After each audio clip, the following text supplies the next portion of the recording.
Ya, bismillahirrahmanirrahim. Assalamualaikum warahmatullahi wabarakatuh.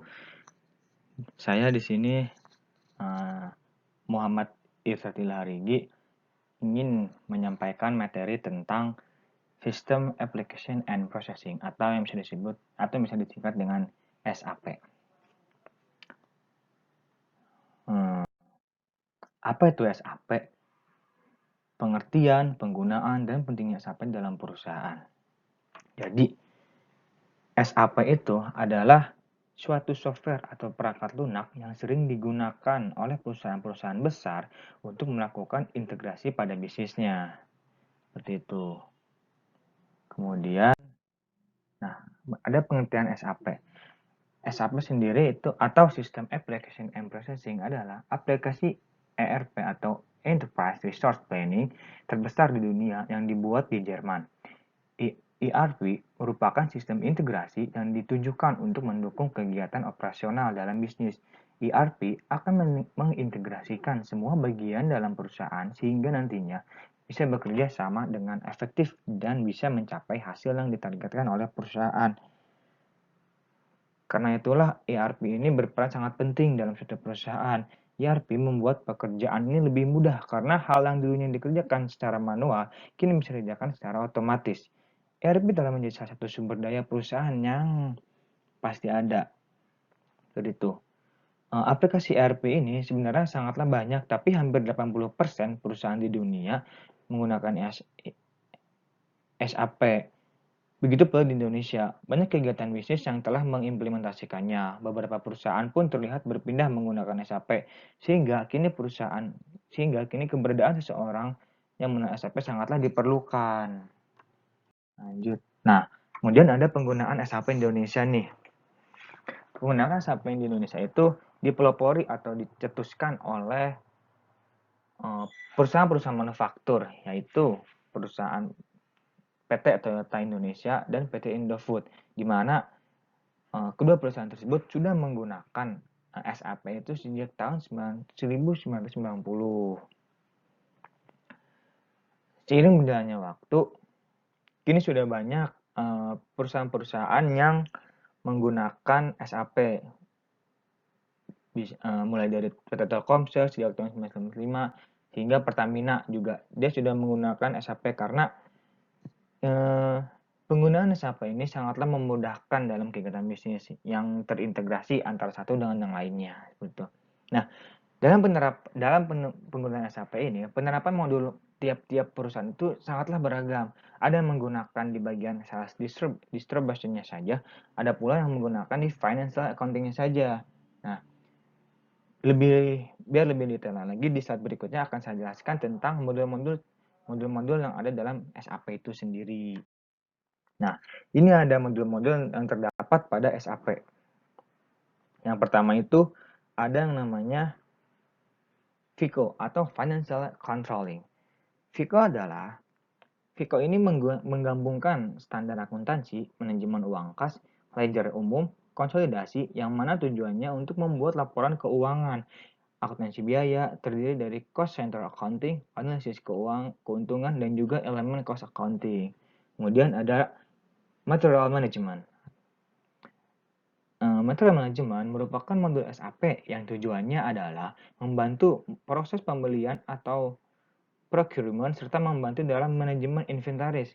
Modul ini juga bisa diintegrasikan dengan modul SAP lainnya seperti FICO, SD, QM, PP, dan masih banyak yang lainnya. Kemudian ada Human Resource.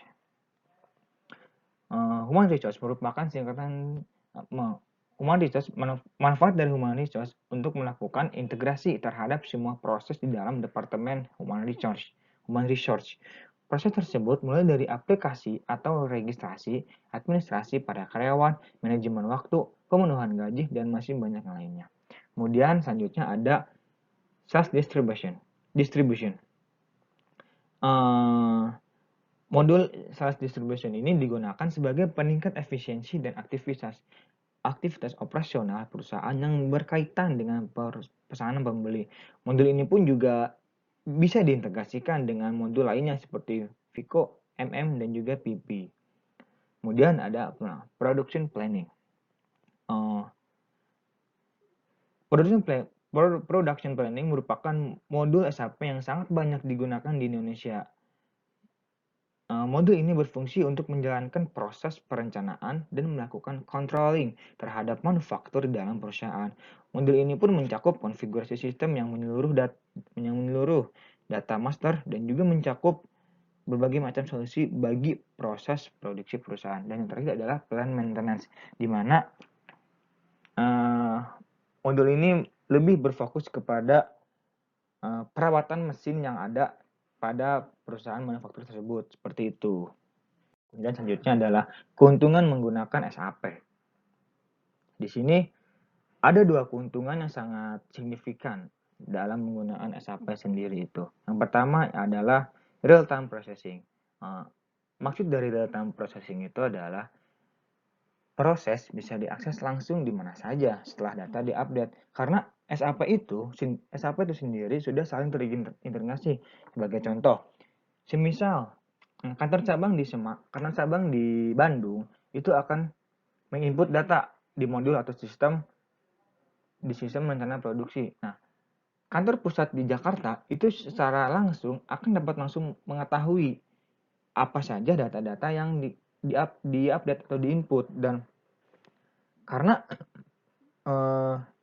antara pusat dengan cabang itu sudah sangat terintegrasi seperti itu.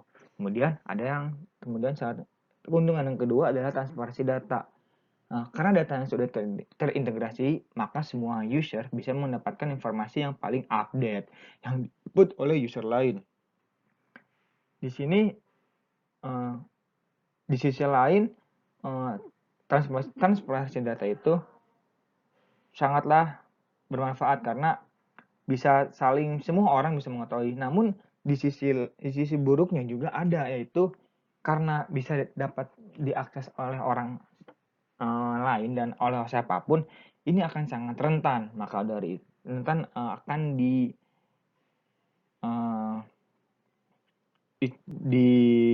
diruksak atau diretas datanya oleh pihak lain.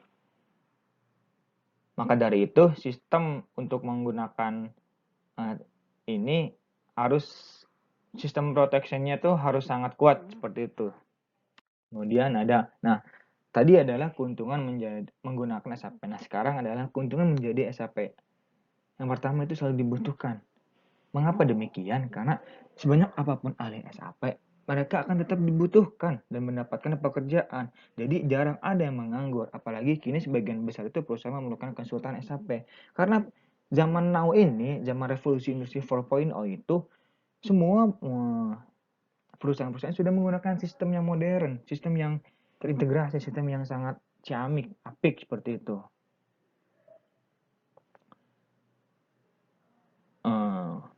Selanjutnya yaitu penghasilan yang cukup tinggi. Tadi untuk menjadi ahli tidaklah mudah. Tidak semua orang bisa melakukannya. Bukan hanya orang yang tahu, tetapi mereka merupakan orang yang bisa mengimplementasikannya. Nah, ketika kemudian yang terakhir nih, ada memiliki kedudukan yang tinggi. Ketika sebenarnya keuntungan menjadi SAP itu sangatlah banyak. Selalu dibutuhkan penghasilan cukup tinggi dan juga memiliki keuntungan yang tinggi. Nah, ketika kita sudah menjadi seorang SAP atau seorang yang ahli dalam SAP itu, biasanya itu akan sangat diprioritaskan, diberi karpet merah oleh perusahaan karena perannya itu sangat krusial bagi perusahaan, seperti itu. Kemudian selanjutnya adalah cara menjadi ahli SAP. Nah, bagaimana sih biar kita dapat menjadi SAP yang baik, yang selalu dibutuhkan, yang selalu mendapatkan penghasilan tinggi, yang juga mungkin akan mendapatkan kedudukan tinggi di suatu perusahaan. Nah, ada beberapa cara. Di sini aku akan menjelaskan dua cara, yaitu pertama belajar sendiri dan yang kedua adalah kursus atau training. Dalam belajar sendiri, untuk bisa belajar SAP mandiri itu kita perlu masuk di suatu perusahaan yang sudah mengimplementasikan SAP tersebut. User biasa memang hanya menginput data di modul atau sistem yang sudah disediakan. Namun tidak selamanya pengisian berjalan mulus. Kadang akan terjadi error sistem kadang ada fungsi yang tidak dapat dijalankan. Nah, saat itu terjadi, kita ini saat tidak langsung itu belajar bagaimana cara mengatasinya, seperti itu. Jadi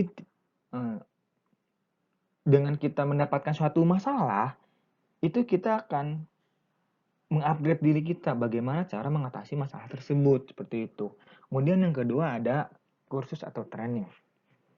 Bila kita nih ingin benar-benar menjadi ahli, maka kita harus ikut kursus atau training resmi. Salah satunya tempat kursus yang bisa kita coba adalah Boot Up atau di Mansion Academy. Nah, kebetulan nih kita mahasiswa semester 5 ini kita sudah memiliki matkul praktik yaitu Monsoon, di mana kita ini seolah-olah menjadi seorang manajer atau pemilik bisnis yang akan menjalankan bisnisnya. Seperti itu, teman-teman. Ya, sekian presentasi dari saya. Apabila ada kata-kata atau ucapan yang tidak mengenakan, saya mohon maaf selebihnya.